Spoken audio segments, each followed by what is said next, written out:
तो hey guys welcome to my new blog. तो रोषे आम आज हम देखो जहाँ होती रिजल्ट कौन हम जानू। फास्ट आम पकाई तेल प्रेसर कुकर में तापर पिज टमाटो आउ गाजर पकई घाटा हो लंका पकई घाटा हो देखा सुंदर देखा आइटमटा कौन जाना नहीं कि जहाँ रिजल्ट बाहर से आइटम आएगा। तो हे गाइस किस समय पर आप रिजल्ट पाइबे भाजी ये मुझे खाली नाखे एमती खाली कहते पूरा फास्ट क्लास मुझे बन एमती भाजला एमती देखा तो 5-10 मिनट पर आम बनइबे आउटा स्लो रखिला आपड़ एमती तरकारी को अल्प पानी देदेवे अल्प पानी देला से हल्का हल्का फुटब तरकारी फुटला आप जी जहाँ परिया आम आलू पकानी कारण डायबिटीज पेसेंट अच्छे पाखे तो आम ये यूज कर मजे गोटे आलू डायबिटीज पेसेंट खाइबा क्या भल रहे पड़े बोईतालू आगे मजे खाई भल अमृतभंडा बोईतालू आउ समथिंग पड़े आउ देखा किसी बड़ा गाजर रही है गाजर भी पकईदा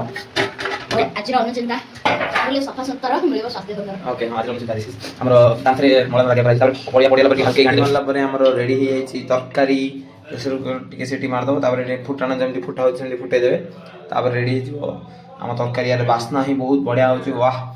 नाक पशु पशु पूरा टेस्टी टेस्टी लुक देखी पारे पूरा ओवरअल बहुत बढ़िया देखा